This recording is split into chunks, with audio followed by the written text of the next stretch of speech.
This is my review of the video, what to bring in your school bag. And the reason I'm going to do this is because my regular viewers know that I ask the questions that nobody else asks. And I don't know why other people don't ask these questions, but I'm going to ask these questions and hopefully I'll get a response. I may not get anything at all, but what the hey, that doesn't stop me. Okay. Now the first thing you do in the video is you show your book bag, okay? But you never tell us the fabric it's made out of. You don't tell us how many zippers the thing has. You don't tell us the type of stitching that's around the bag. That might be important because if it's not a very good stitching, the bag's going to break apart, especially when you have spent almost $100 on a bag. Now me, I would have spent 25 bucks and I would have been happy. But to each his own. But $100 for a bag, you better make sure the stitching is really good on that bag, or otherwise don't buy it. Is the bag waterproof? You never say. Alright. You did a very smart thing by choosing not to bring your laptop to school. I mean, you talk about identity theft. Holy cow.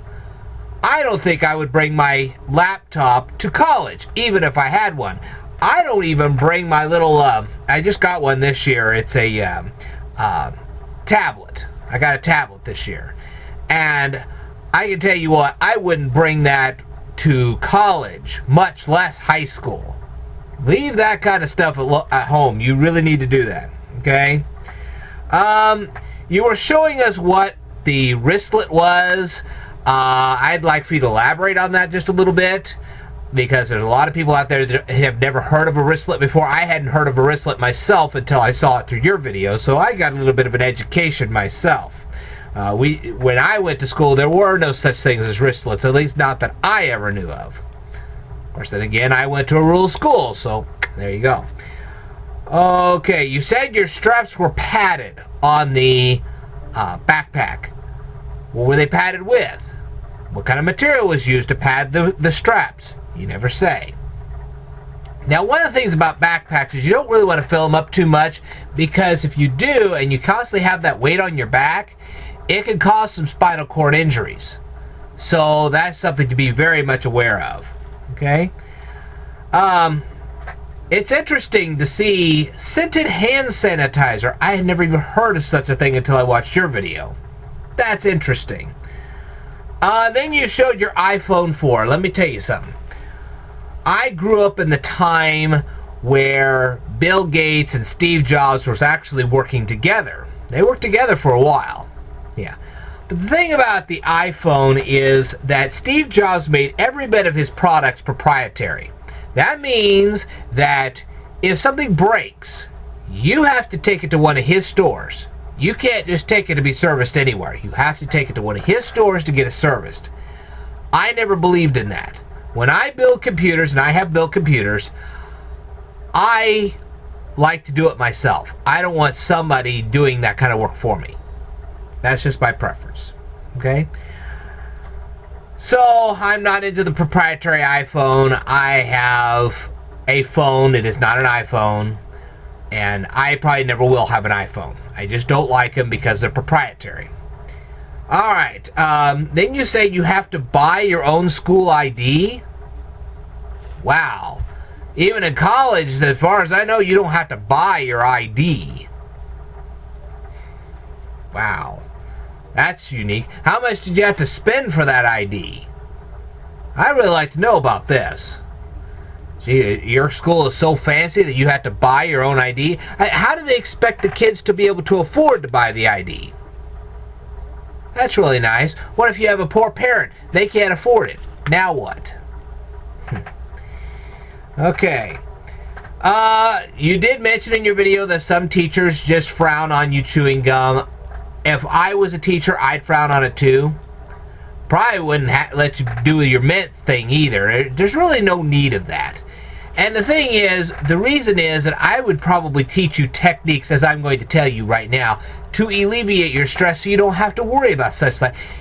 If you know how to alleviate your stress, you don't have to worry about being stressed out over a test. Okay? And the best way to do that is to learn how to speed read, and believe me, you can go to any public library and they will have books on speed reading. Learn how to do that, then read this. This is called The Memory Book, and it's by Harry Lorayne. You can see his name right down there on the bottom.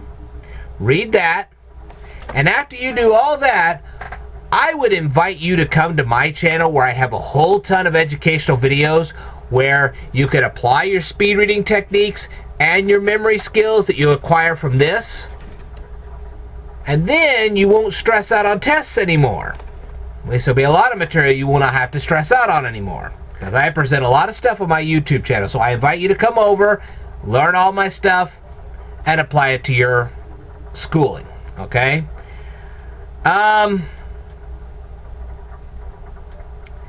Let's see. You were talking about a book called Not Without Laughter. Did you ever review the book on your YouTube channel? If so, leave a link down here below. Let us know that that's the video that we can see that you will review your book there. I know you didn't write the book, but you obviously love it, so we'd like to hear what your thoughts on are. We want to hear your thoughts on this. Okay? I know I have a bit of a stuttering problem. Just bear with me. Okay? Next thing you covered was you were bringing pencils and pens. Now, when I was in high school, I had mechanical pencils, but that was back in the mid-'80s. The question is, do they really still use pencils in school today? I can understand the pens as far as that's concerned, but are you taking those achievement tests where you have to blot out the little circles with a number 2 pencil? Is that what they're doing on a regular basis? I'd like to know. I know I've been out of school for about 20 years, but I would like to know what's going on. I have a lot of friends, and their friends have children, and I tutor. So these are the kind of things I'd like to know. I also hear from a lot of kids, they're very close to getting out of high school, they're going to college right now. They talk to me and they tell me some of their experiences, so I kind of get somewhat of a picture, but I'd like to hear what you have to say. Alrighty. Now, you were talking about your TI-34. Let me show you something. If you're going to spend $100 on a book bag, I would recommend spending $100 on this. This is a TI-80, and I would be bringing this to school. Skip the laptop, bring this instead. A lot more handy. Come on, you're spending $100 on a book bag, but you're only spending like $25, $30 on a calculator. Spend $100 on this and spend about $20 on the book bag. That's the way I say. Okay. Alright, you were saying you were getting annoyed at phys ed. Well, you know, I know some schools now, they have a whole bunch of exercise equipment where they make you do treadmill stuff and weights, that kind of thing. They don't really have you in sports like football or basketball. Now, in my day, they didn't do any of that stuff. I went to a rural school, so we didn't have a lot of that fancy equipment. So therefore, we ended up playing a lot of games, which really didn't educate us that much. And when it comes to phys ed, they really should educate you on how to take care of your body so your body will last a long time. That wasn't quite what we got in the line of an education.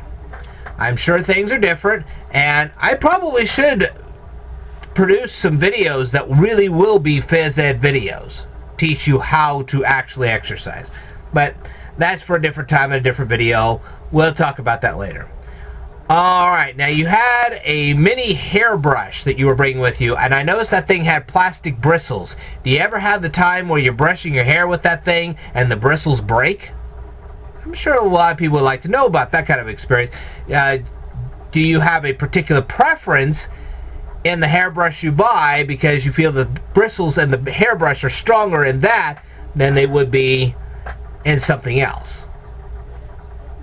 That's very important. I mean, you don't want a whole bunch of plastic bristles breaking off in your hair, especially when you're trying to get ready for phys ed. Which, by the way, that was kind of interesting. You say when you finish phys ed class, you seem to have enough time to not only put on some body spray and some deodorant, but also to make up your makeup. Wow, we didn't get that kind of time when I was in phys ed. We barely had enough time to shower and dry off.